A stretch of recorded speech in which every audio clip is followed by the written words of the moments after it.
అదృష్టం కార్యక్రమానికి తిరిగి స్వాగతం. 2007లో బాబ్రీ మసీద్ కూల్చివేతకు పీవీని బాధ్యుణ్ణి చేస్తూ ఆయన వైఖరి ఉన్నింది. అలాగే చాలా వరకు మత ఘర్షణలు కూడా చోటు చేసుకున్నాయి. ఈ 2007లో ఎలా ఉందో చెప్పండి. ఇప్పుడు ఇక్కడ 2007కు వచ్చేసరికి అంటే రవి మహాదశ పూర్తి కంప్లీట్ అయిపోయి చంద్రమహాదశ మొదలైన దానికి అది 10 సంవత్సరాలు. ఈ చంద్రుడు అనేవాడు ఆయన లగ్నాతో 6వ స్థానంలో ఉన్నాడు, నీచ స్థానంలో ఉన్నాడు. మిథున లగ్నానికి చంద్రుడు నీచుడు. సో అటువంటి స్థానంలో చంద్రుడు ఉండడం కూడా ఏంటంటే కొంతవరకు ఈయన తీసుకునే ఏ నిర్ణయంలో కూడా ఎప్పుడు వివాదాస్పదంగా ఉండేటట్టుగానే జరుగుతున్నాయి. ఇది 10 సంవత్సరాలు ఈయనకి తప్పదు ఇలాంటివి. అంటే 2007 నుండి 2017 సంవత్సరాల వరకు ఆల్మోస్ట్ ఈయనకి వివాదాస్పదమైన విషయాలు చాలా జరుగుతూనే ఉంటాయి.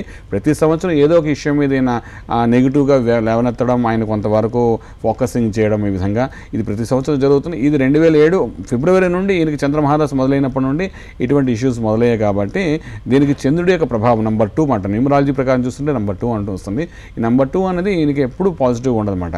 సో ఆ రకంగా చూస్తే న్యూమరాలజీ ప్రకారం కూడా నెంబర్ 2 యొక్క ప్రభావం ఇబ్బంది కలుగుతుంది.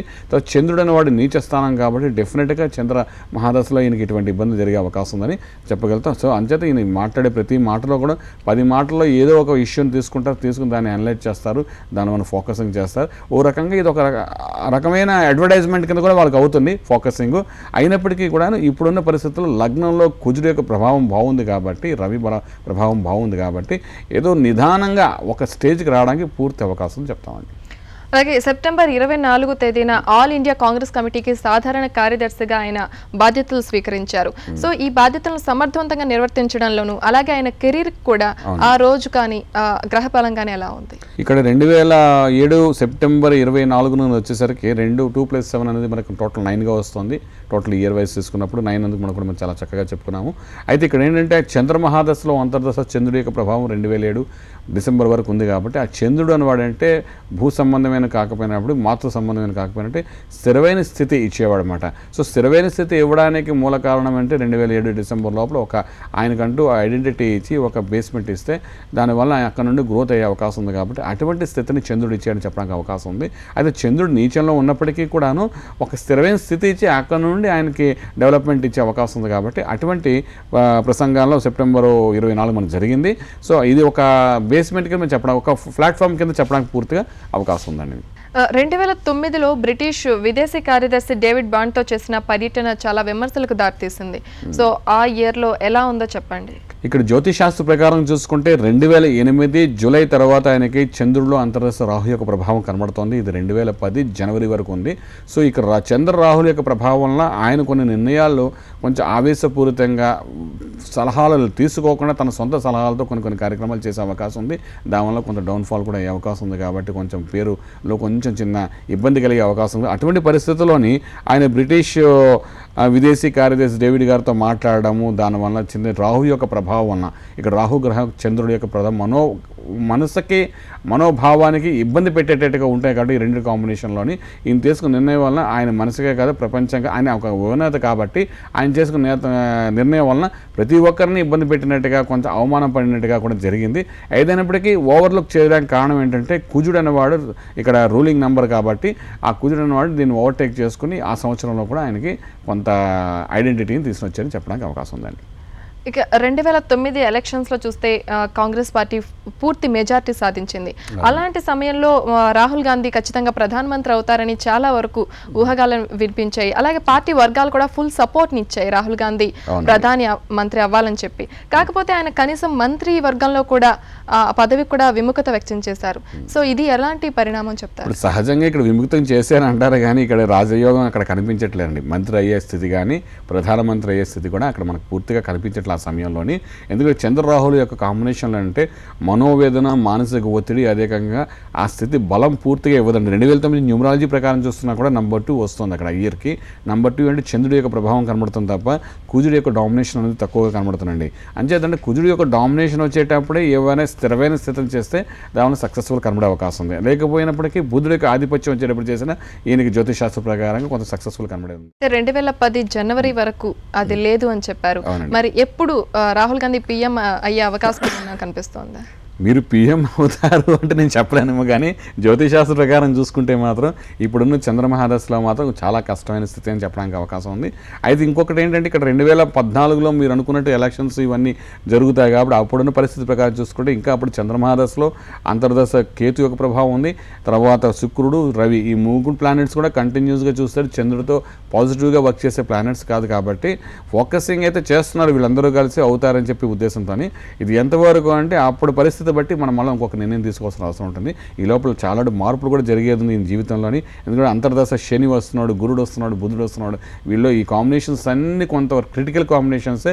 ఏదైనా ఒక అడుగు ముందుకు వెళ్తే 4 అడుగు వెనకాల లాగేటట్టుగా ఉన్నాయి తప్ప ఎక్కడ అంటే నేమ్ అనేది అందరికీ వస్తుందండి. అయితే ఇక్కడ ఈయన దగ్గరికి వచ్చినప్పుడు అంటే ఈయన 10 పాయింట్స్ చేశాడంటే అందులో 1 or 2 ఫోకసింగ్ నెగిటివ్గా వచ్చే అవకాశం ఉన్నా. అందులో మనం ప్రధానమంత్రి వ్యక్తిగా మనం ఎప్పుడైతే మనం అనుకుంటున్నామో ఇటువంటి రావడం అనేది అంత పాజిటివ్నెస్ కాదన్నమాట ఇక్కడ.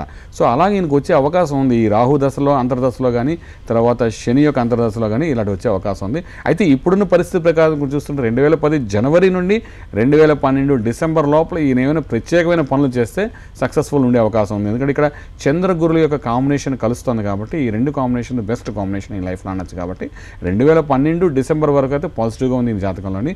కానీ మన ఎలక్షన్ జరిగేది 2014లో కదా, అనుకున్న లెక్క ప్రకారం అయితే 13-14లో మనకు ఎలక్షన్స్ జరగాలి. సో ఆ సమయానుసారం చూసుకుంటే మాత్రం ఇక్కడ ఆయనకి పాజిటివ్గా ఎక్కడ ప్లానెట్స్ వర్కౌట్ అవ్వట్లేదు. So let us hope in a good way ultimately. అంతకన్నా చెప్పడానికి ఏం లేదు అక్కడ. మనం చూస్తే కొన్ని సంవత్సరాల క్రితం రాహుల్ గాంధీ స్పెయిన్ ఆర్కిటెక్ట్ వెరోనికాతో వివాహం చేసుకునే అవకాశం ఉంది అని చెప్పి కొన్ని ఊహాగానాలు వినిపించాయి. అయితే ఆయన ఇప్పటి వరకు మ్యారేజ్ చేసుకోలేదు. సో ఆ జాతక ప్రకారం ఆయనకు ఎప్పుడు సో ఆ లగ్నం ఎప్పుడు ఉందని చెప్పొచ్చు? ఇప్పుడు సహజంగా ఇప్పుడు ఆయన 40 years వచ్చేసాయి, కానీ ఇప్పుడు వివాహము ప్రేమ ఇలాంటివన్నీ ఈ లగ్నానికి చాలా మటుకు ఉంటాయండి. అయితే ఇవన్నీ పెద్దవాళ్ళు కాబట్టి ఇవన్నీ బయటపడవు కానీ సహజంగాను. అయితే ఈ లగ్నంలో ఇక్కడ కుజుడు యొక్క ప్రభావం ఉంది కాబట్టి కుజుడు యొక్క దోషం కూడా కనబడుతుంది కాబట్టి ఈ దోషం అనేది వలన ఆయన కొంచెం డిలే అవుతుంది. తర్వాత శుక్రుడు యొక్క ప్రభావం కూడా చంద్రుడి ఇంట్లో ఉండడము, నీచ స్థానంలో ఉండడం వల్ల అంటే శుక్రుడు యొక్క పాజిటివ్నెస్ కొంత తగ్గింది కాబట్టి సో శుక్రభోగం అన్నది అంటే వివాహక జీవితంలో కొంచెం ఇబ్బంది ఉంది అని కూడా క్లియర్గా చెప్పడానికి అవకాశం ఉంది. కాబట్టి సో బహుశా ఆయనకి ఎవరైనా అడ్వైస్ చేసి ఉండొచ్చు, దాని కారణంగా ఆయన మ్యారేజ్ చేసుకోకపోవచ్చు అని నాకు అనిపిస్తుంది. ఓకే, అయితే మరి 2014 ఎలక్షన్స్లో ఏ విధంగా ఉండబోతుందో చెప్తారు? 2014 ఎలక్షన్స్ దగ్గరికి వచ్చినప్పుడు మాత్రం ఈయన గ్రహాలకు అనుకూలత మాత్రం కొంచెం ఏదైనా కష్టపడితే అంటే పొజిషన్స్ అయితే ఇప్పుడు అన్నట్టుగా ఎంపీలు మినిస్టర్ పొజిషన్స్ ఇవన్నీ వచ్చే అవకాశం కనబడతాం. కానీ ఇక్కడ రాజకీయంగా మన భారతదేశానికి ఏలే స్థితి మాత్రం ఈయన జాతకంలో పూర్తిగా కనిపించట్లే. ఆ సమయానికి గ్రహాల అనుకూలత అంతగా లేదు. మరి అప్పుడు పరిస్థితి బట్టి న్యూమరాలజీ ప్రకారం చూసుకున్నా 2014 వచ్చేసరికి ఐ థింక్ బిఫోర్ దట్ ఇంకేమైనా వీళ్ళు ఎలక్షన్స్ కానీ నడిపించగలిగితే ఆయన కొంత పాజిటివ్నెస్ ఉంటే ఉండొచ్చేమో. కానీ ఆ సమయంలో మాత్రం అక్కడ అంత పాజిటివ్గా లేదు. అంచేత మన వాళ్ళు చేసే ప్రయత్నాలు ఉన్నాయి కదా, మామూలుగానే చేస్తారు. సో ఇప్పుడు మనకు వీళ్ళ మదర్ సంగతి చూసుకున్నా కూడా సోనియా గాంధీ గారు ఆవిడకి అంత పవర్ ఉంది, కానీ ఆవిడ ప్రైమ్ మినిస్టర్గా ప్రయత్నం ఎక్కడా చేయలేదు. మనకు అది కనబడుతూనే ఉంది. అక్కడ మన సింగ్ గారికి ప్రైమ్ మినిస్టర్ పోస్ట్ ఆవిడ ఇచ్చినట్టుగా క్లియర్ కనబడుతుంది. కాబట్టి అదేవిధంగా ఈయనకి పవర్ ఉంటుంది, కుజబలం ఉంటుంది. కుజబలం ఉన్నవాళ్ళు అందరూ ఆ పోస్ట్లో కూర్చోవాలని ఎక్కడ నిర్ణయం లేదు కాబట్టి సమయమే అదంతా నిర్ణయం చేస్తుందని చెప్పడానికి పూర్తి అవకాశం ఉందండి. అయితే ఇక ఫైనల్గా ఆస్ట్రాలజీ ప్రకారం న్యూమరాలజీ ప్రకారం ఏమైనా వేరియేషన్స్ ఏమైనా చూపించవచ్చా మనం? ఇక్కడ వేరియేషన్ కంటేనండి బలం చాలా బాగుందండి. ఓ రకంగా అయితే కుజబలం బాగుంది. అయితే కుజుడు అన్నవాడు అంటే ఎంత పాజిటివ్గా వెళ్తున్నంతసేపు పర్వాలేదు, నెగిటివ్ వెళ్ళినప్పుడు ఎంత ఉన్న స్థితిలో ఉన్నవాడు సడన్గా డౌన్ఫాల్ చేసి చిన్న చిన్న అవమానాలు చేసే అవకాశం ఉంది. కాబట్టి ఆల్వేస్ ఈయన జాతకంలో చేసుకోవాల్సిన అంటే మన రాష్ట్రంలో కానీ మన భారత సంస్కృతి ప్రకారం మనం ఏం చెప్తుంటాం, కుజుడు అనేసరికి మనం ప్రత్యేకంగా జపహోమాలు చేయించాలి ఇలా చెప్తుంటాం. కానీ బట్ వెరాజ్ కుజుడు అనే గ్రహానికి మాత్రం వాళ్ళ ఉన్న సంస్కృతి ప్రకారం చేయవలసిన ప్లానెటరీ యాక్టివిటీస్ రెమెడీస్ అనేది ఆయన ఎప్పటికప్పుడు చేసుకోవాల్సిన అవసరం పడుతుంది. ఎందుకంటే ఆయన మన భారతదేశంలో ఉన్నారు కాబట్టి భారతదేశ సంస్కృతిని ఆయన ఫాలో అవ్వాలి. కాబట్టి అది కాకుండా అదే కుజుడు ఆయనకి స్థితిని కూడా ఇస్తాడు. కాబట్టి స్థితి అంటే మంచి యోగాన్ని కూడా ఇచ్చేవాడు కూడా ఆయనే. కాబట్టి అటువంటి కుజుడు మరి జాగ్రత్త తీసుకోవడం అనేది చాలా అవసరం పడుతుంది ఈయన జీవితంలో. ఎప్పటికప్పుడు ఈయన ప్రతి మూమెంట్లోని వెనకాల వెన్నంటే ఒక శత్రువు ఉన్నట్టుగానే జరుగుతుంటుంది. కాబట్టి చాలా జాగ్రత్త పడవలసిన అవసరం ఉంటుంది. ఈ ప్రెసెంట్ ఇయర్ మనం చూస్తే 2010లో శివసేన వివాదంలో చిక్కుకున్నారు. అలాగే ఎవ్రీ ఇయర్ ఏదో ఒక వివాదంలో ఆయన చిక్కుకుంటూ ఉన్నారు. సో ఈ విధంగా వివాదాలు ఆయన వెంటాడడానికి కారణం ఏంటి? అసలు ఈ వివాదాల నుంచి బయటకు రావడానికి ఏ విధమైన ప్రయత్నాలు, ఎలాంటి జాగ్రత్తలు తీసుకోవాలంటే? ఇక్కడ ఏంటంటే రవి కుజులు ఇద్దరు కలిసి ఒకే రాశిలో ఉండడం వల్ల ఆ కాంబినేషన్ వల్ల ప్రతిదీ విత్ వివాదంతో పైకి రావడానికి అవకాశం ఉందండి. వివాదం లేనిది ఆయన జీవితంలోని చెప్పాను కదా ఇందాక మనం ఆయన ఒక 3-4 ఇష్యూస్ తీసుకుంటే అందులో ఏదో ఒక ఇష్యూలో ఒక చిన్న వివాదం జరుగుతుంది. కుజుడు యొక్క బలాన్ని కంట్రోల్ చేస్తూ సరైన స్థితిలో కుజ బలాన్ని పంపించడానికి సరైన గైడ్లైన్స్ ఆయనకి ఇవ్వగలగాలండి. ఇవ్వగలిగితే మాత్రం మోస్ట్ సక్సెస్ఫుల్ పర్సన్గా తయారయ్యే అవకాశం ఉంది. ఇది కూడా ఇప్పుడున్న సమయంలో 2010 నుండి 2012 ఆల్మోస్ట్ డిసెంబర్ వరకు మంచి యోగం ఉంది కాబట్టి ఈ టైంలో ఏమైనా మంచి ఫౌండేషన్గా నేను వేయగలిగితే ఆల్మోస్ట్ 2014 పెద్ద సమస్య ఉండదు ఆయనకి. బట్ ఈ ఫౌండేషన్ వేయడానికి సరైన గైడ్లైన్స్ మాత్రం ఆయనకు రావాలి.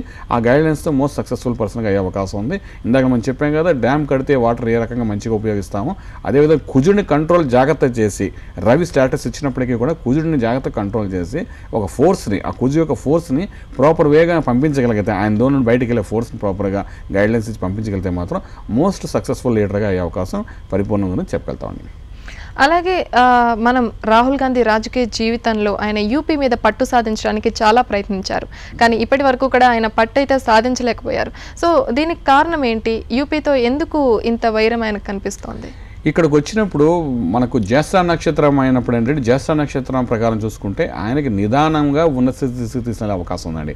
ఒకే స్పీడ్లో వెళ్తే ఆయనకి సక్సెస్ అనేది కనబడదన్నమాట. ఎందుకంటే నక్షత్రం అలాంటిది అనమాట.